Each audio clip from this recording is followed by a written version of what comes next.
Mm,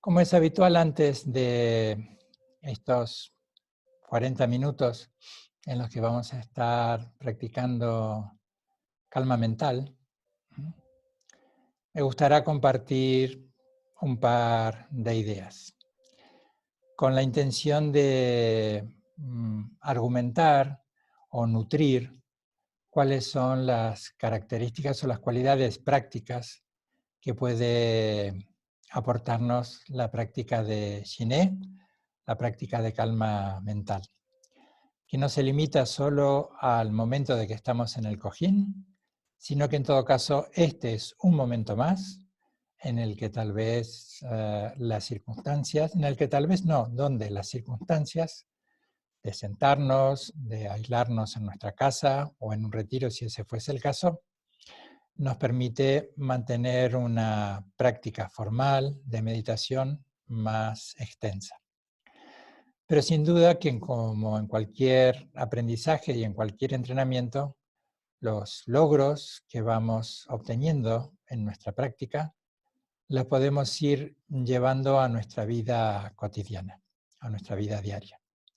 A veces se suele decir que la auténtica práctica, sobre todo en lo que hace a la paciencia, a la compasión, a la apertura, a la ternura, a la calidez, tanto como a la flexibilidad, incluso cuando hay que ser muy claros a la hora de serlo, el desafío o lo más complejo es cuando nos levantamos del cojín.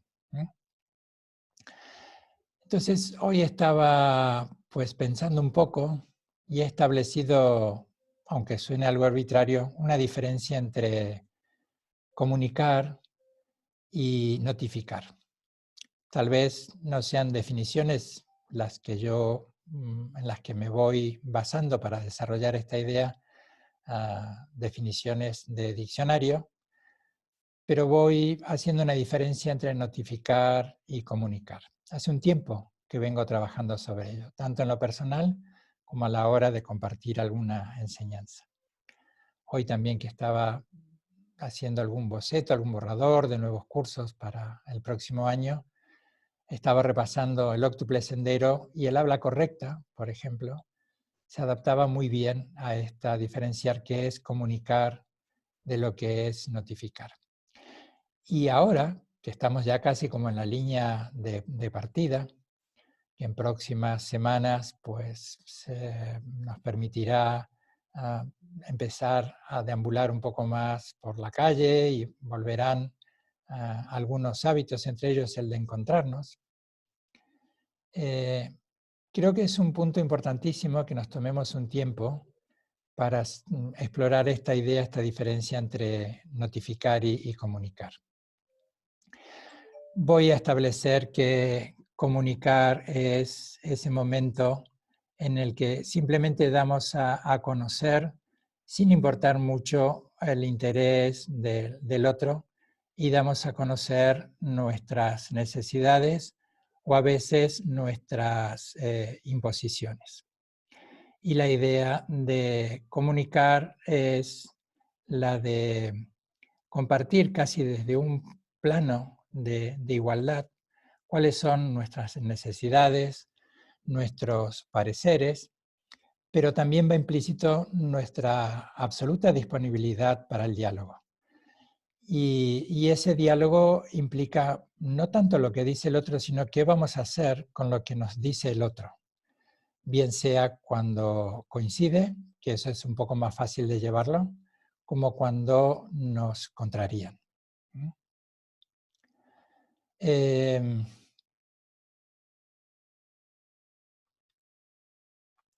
Quería desmitificar también, que esta ya es casi como una pequeña batalla personal, esta frase del aquí y ahora. De hecho, una de las secciones que estaba pensando para este nuevo curso, una se titula Ni aquí ni ahora. Ni aquí ni ahora es casi una protesta adolescente de alguien que ha ido observando cómo se ha ido manoseando y ha perdido color y presencia esa frase del aquí y ahora. Ese aquí y ahora, ese, mejor dicho, ni aquí ni ahora, intenta que un llamado de atención para que nuestra práctica meditativa no sea solamente para calmar o sedar nuestra agitación, eso sería, o nuestra irritación, nuestra tristeza, nuestra decepción, nuestro enojo, la emoción que nos esté afligiendo, que no sea para sedarla, para escaparnos de ella. Que ese aquí y ahora no sea un velo opaco entre lo que nos está pasando y a nosotros, a quienes nos está pasando. Si simplemente trabajamos con eso, con opacar, disimular, evitar lo que nos incomoda, fuera lo que fuese que eso nos incomoda, es trabajar con el resultado. Y la intención del Dharma es trabajar con las causas. Por eso, la idea de sentarnos regularmente a meditar es trabajar con las causas. Y una de las causas es nuestra reactividad. Estamos muy condicionados, no lo estamos haciendo mal, lo estamos haciendo como buenamente podemos y tenemos, aunque no nos parezca, tenemos muy poca soberanía sobre nuestros actos. Y en lo que se refiere a la riqueza y a nuestro mundo complejo, emocional, tenemos muy poca soberanía sobre ellos. Es el hecho de la emoción. Una vida sin emociones, como leía ayer que decía Paul Gilbert, es como un refresco sin gas. Las emociones nos comunican de manera muy pronta cuál es nuestra relación con lo que nos está sucediendo. Luego está esta observación, que no siempre es una apreciación fiel o proporcionada o proporcional a lo que nos está ocurriendo. Ese es el tema de la reactividad. La intención es tratar de agilizar ese aspecto lúcido, que lo podemos ir explorando en la práctica formal de meditación, para establecer, como decía el lunes pasado, en esa frase tan típica de los metros londinenses, mind the gap, ¿no? Atento a la brecha, mantenga la brecha, para que no haya una sobreidentificación tan inmediata que es de donde se alimenta esta reactividad. Tal como contaba hace un rato, estos aprendices de magos que encuentran que la no magia es lo que debilita a quienes les acorralan, encontrar que en el ámbito formal de la meditación, la no acción es la que nos libera o nos entrena para desprendernos o minimizar el impacto de esa fusión cognitiva de la reactividad. Necesaria, importante en tantos aspectos de nuestra vida cotidiana, porque nos hace reaccionar muy rápido, sobre todo cuando nos sentimos amenazados. Pero hay muchas veces, por diversas causas, que nos sentimos amenazados y lo vivimos como una amenaza que en realidad no es tal, o al menos en la magnitud en la que la experimentamos, y que la reactividad es la que lo sostiene. Por eso la idea de entrenar, de que podamos ir ofreciendo una respuesta. Por eso ese ni aquí ni ahora, que es mi último eslogan, incluso no me extrañaría que alguna noche a hurtadillas pintara algún graffiti en ni aquí ni ahora, porque la invitación es siéntate y quédate con todo lo que te sucede. No evites absolutamente nada porque estarás cerrando la comunicación auténtica contigo mismo. Y cuanto más candados te pongas en ti, más candados le estás poniendo también a los demás. Encontrar luego un equilibrio de cómo comunicar con los demás. Cómo encontrar allí un equilibrio entre lo que nos sentimos, cómo valoramos lo que estamos sintiendo, cómo vamos a responder a eso que estamos sintiendo y cuál va a ser la acción que represente nuestra respuesta. Y estos 4 pasos que suceden muy vertiginosamente, no hay otro ámbito mejor que el de la práctica formal de estar sentados con nosotros mismos y la discursividad de nuestra mente para ensayarlos. Que la invitación es siéntate con todo lo que te está ocurriendo, y observa cómo te relacionas con eso que está ocurriendo. Que en general es una relación que dependen del lenguaje y la memoria. Y el lenguaje y la memoria, funcional, necesario, operativo, no siempre nos traen los elementos más útiles. Porque también de nuestro pasado solo tenemos unos pocos retazos. Aunque nos parezca que tenemos un recuerdo que podríamos relatarlo casi en tiempo real, apenas tenemos unas pocas fotos que vaya a saber por qué nos hemos quedado con ellas y no con otras. Entonces, si verdaderamente tenemos que comunicar, si esa es nuestra intención llevándolo ahora a nuestra vida cotidiana, aprendamos a mirar y a escucharnos a nosotros. Y ese diálogo que establecemos con nosotros mismos es desde el silencio, desde la apertura. Y esa silenciosidad abierta y espaciosa está impregnada de sabiduría y de compasión. Y por eso podemos permanecer en el ámbito formal de nuestra práctica meditativa en esa no acción, que es paradójicamente muy activa, porque hay un punto de lucidez que va permitiendo delinear las cosas tal como son y no tal como nos estamos relacionando con ellas.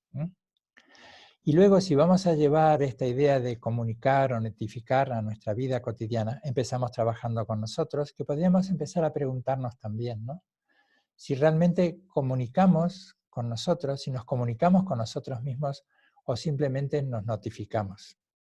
Esa autocrítica a veces exagerada, desmedida, o a veces ese impulso orgulloso y vanidoso, se acercan más a meras notificaciones más que a auténticas comunicaciones o diálogos con nosotros.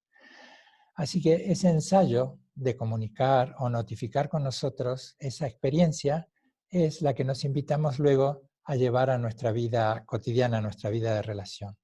De poder tener también esa apertura y esa espaciosidad y observarnos cómo cuando comunicamos con el otro, estamos más dispuestos a notificar nuestro parecer más que a escucharle al otro en sus propios términos. Que estamos más ocupados mientras escuchamos al otro de qué es nuestro parecer, de cuál es nuestro parecer y cuál va a ser nuestra respuesta, y no tanto de dar esa apertura y esa espaciosidad para que el otro comunique en sus términos. Que esto no significa pasividad, no significa distanciamiento y frialdad, sino que por el contrario, hay una escucha muy activa y muy cálida en el terreno del acompañamiento al final de la vida, los que estáis en relaciones con vuestros mayores o con los niños por vuestro trabajo, vuestras actividades, pues habréis encontrado vuestros propios ejemplos de cómo esta apertura y este amable silencio nos sostiene a todos en un plano de igualdad, ¿no? Y que nos permite estar más dispuestos a comunicar más que a notificar. Si verdaderamente queremos comunicar con nosotros y queremos comunicar con los demás, si ese es nuestro compromiso, debiéramos renunciar a decirnos que ya sabemos qué va a pasar. Decía en el encuentro anterior que nuestra familiaridad con las rutinas han quedado totalmente desmanteladas. Y que si mirábamos retrospectivamente tal vez encontraríamos que la misma inercia de nuestra actividad anterior, pues muchas veces no sabíamos ni qué estábamos haciendo ni realmente quiénes éramos, quiénes somos. Y la invitación ahora también es renunciar a esto, dar por supuesto que ya sabemos qué es lo que va a pasar. Experimentar otra vez el recuperar, se suele decir como un niño en un templo, esa curiosidad y esa apertura que se queda con el encuentro de las cosas en su propio término. Para después sí, claro, resolver, intercambiar, opinar, pero una primera relación abierta. Y sobre todo cuando discutimos, ¿sí? Alguna vez me pongo yo como ejemplo, porque en los distintos grupos en los que estoy es inevitable que no haya fricciones, que haya desencuentros, y ahí yo también me sorprendo con esto, yo ya sé qué me va a decir el otro. Inclusive a veces me he descubierto provocando esa reactividad porque ya sé cómo se va a definir ese duelo. Ya sé qué esgrimas verbales voy a utilizar. Y es todo muy rutinario. Y lo único que hacemos es responder con las mismas partes del problema. Y simplemente estancarnos y agudizar el conflicto. Que está en la idea de comunicar es casi más importante el proceso más que el fruto. Es mucho más importante el proceso que el fruto. Nos vamos dando cuenta de nuestros matices, nuestros pareceres, de los matices y pareceres de nuestro interlocutor. Cuando entramos con nuestras intenciones muy claramente establecidas, que ya sabemos qué es lo que vamos a decir, qué vamos a responder, cuando me diga, le diré, si no me dice, no le diré, ¿sí? Eso nos impide vernos a nosotros y ver realmente a quién tenemos adelante. Hay una máxima de la práctica del entrenamiento de la mente en 7 puntos de Loyoung que dice todas las intenciones o todas las actividades, me corrijo, todas las actividades deberían hacerse con una intención. Y esa intención es la de despertar la bodhicitta. Esa valiente ternura del corazón que nos anima a estar dispuestos incluso a mantener el corazón abierto cuando más nos gustaría cerrarlo. Podríamos decir entonces, utilizando esta invitación del Loyoung, que todas nuestras actividades debieran hacerse con la intención de comunicar. De hablar para que el otro pueda escucharte, y en lugar de usar palabras que levanten barreras y cierren oídos, este proceso que nos ayude a mirar, a ser vistos, ¿sí? Con una triple transparencia, como dice Joan Halifax, Roshi Joan Halifax, una maestra zen de nacionalidad norteamericana, que habla de la triple transparencia. Ser transparente para nosotros, eso es comunicar. Observar lo que nos incomoda y lo que nos agrada. Ser transparente, una mirada transparente hacia nosotros. Ver de forma transparente al otro. Quitarle las vestimentas y los ropajes que les ponemos encima, del apego o del rechazo, y verlo tal cual es, en la desnudez de nuestras conceptualizaciones.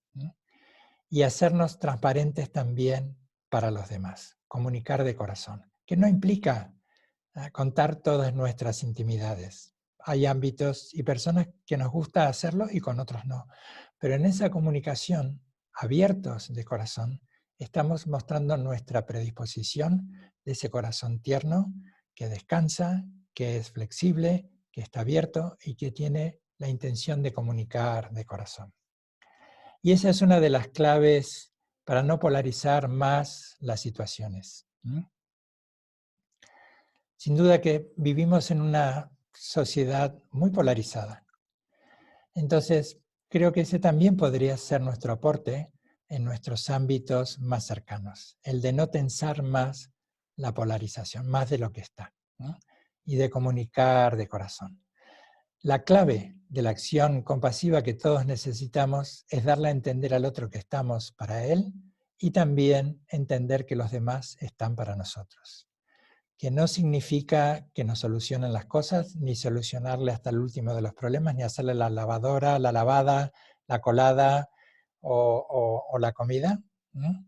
Sino estar en esa disponibilidad para entablar una auténtica comunicación de corazón a corazón. Así que vamos a comenzar con esa intención a practicar, con lo cual vamos a ir desarrollando una presencia corporal que despierte en nosotros este sentimiento de disponibilidad, este sentimiento de apertura, este sentimiento de dignidad y de estar absolutamente disponibles para nosotros, que es lo mismo que comunicar de corazón con nosotros, y es estar preparándonos para poder comunicar de corazón con los demás, en vez de notificar. Así que mantén una actitud que resuma estos principios de disponibilidad y de dignidad, de apertura. Tomamos refugio en el Buda, nuestra naturaleza última. Tomamos refugio en el Dharma, las enseñanzas que nos dirigen hacia naturaleza última. Y tomamos refugio en la Sangha, que vamos a utilizar este término de tomamos refugio en esta comunicación compartida, en esta humanidad compartida. La intención es poder ascender hasta las cúspides más altas de la sabiduría y de la compasión. Con la intención, y vamos a usar esta frase otra vez, de comunicar auténticamente de corazón con todos aquellos con los que nos toque estar en algún momento, independientemente de lo que sea el vínculo que nos haya llevado a ese estar con el otro.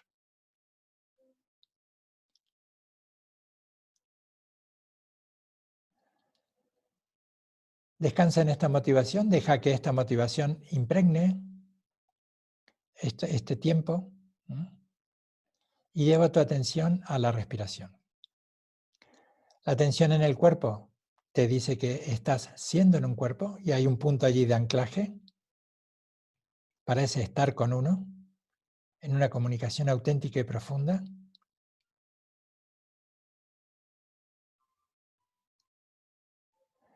La atención en la respiración no persigue otro propósito más que el de ejercitar, sacarle músculo a esa posibilidad intrínseca de la mente que es su lucidez y su claridad, su capacidad de observar y de permanecer en esa observación.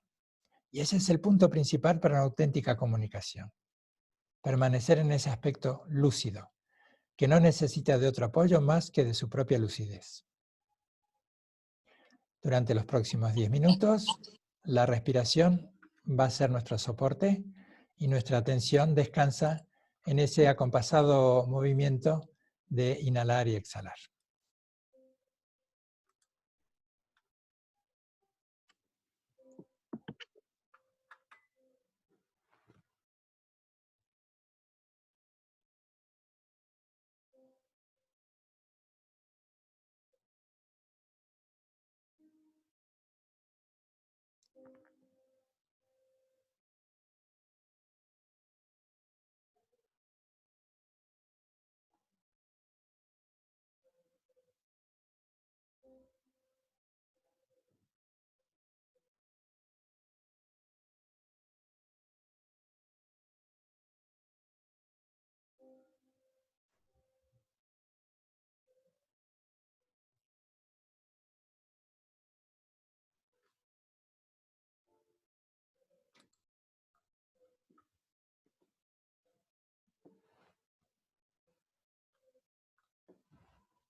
Vamos a incorporar ese punto de auténtica comunicación como expresión de la compasión.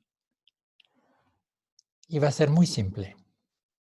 Toda vez que descubras que la mente está dialogando consigo misma, que ese punto de claridad ha quedado opacado, difuminado por la discursividad habitual de la mente, simplemente refuerzas ese punto de lucidez y de compasión diciéndote que seas feliz, sin pensar en nadie en particular. Habitualmente en algunas meditaciones se suele comenzar con las personas más cercanas, con las personas y que progresivamente vas trabajando desde las más cercanas hasta las más distantes. Pero aquí simplemente vamos a recordarnos que atención plena y compasión son una misma cosa. Que esa atención lúcida está impregnada de compasión. Y por lo tanto esa compasión auténtica es ecuánime, que no necesita de un recuerdo, de una visualización, de una figura, de una imagen. Por ejemplo, que seas feliz, estará latiendo allí para que cuando te encuentres con alguien, ese sea el pulso que sostiene tu encuentro. Puedes ir alternando otras consignas como que estés libre de sufrimiento, que tengas salud, que encuentres paz y alegría.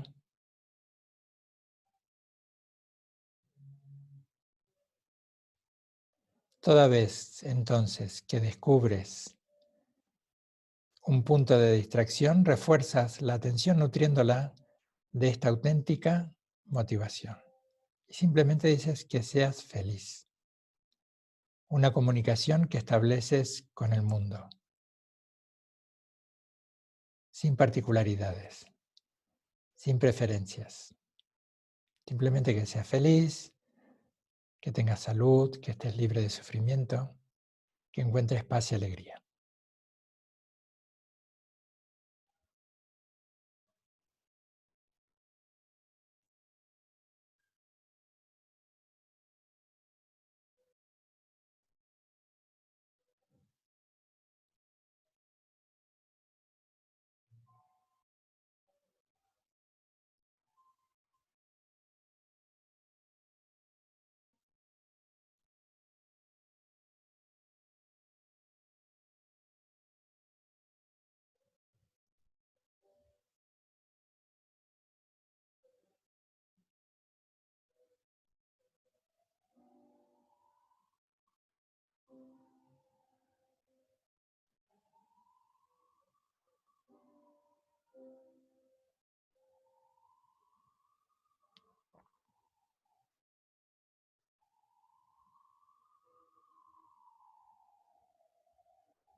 Que todos los seres sean felices independientemente de su aspecto y de su forma. Débiles o poderosos, medianos o pequeños, largos o grandes de cuerpo. Toscos o delicados, los que están cerca y los que están lejos, los que se ven y los que se ven y los que no se ven, los nacidos y los por nacer. Que todos los seres sean felices, que nadie engañe nunca al otro ni le desprecie por ningún motivo, ni se deje llevar por ira o por odio, hacer el mal a ningún ser viviente. Igual que una madre que dará la vida por su propio hijo, abrace el ánimo rebosante de benevolencia pura en todas las direcciones, arriba, abajo, sin odio, sin enemistad, sin reserva alguna.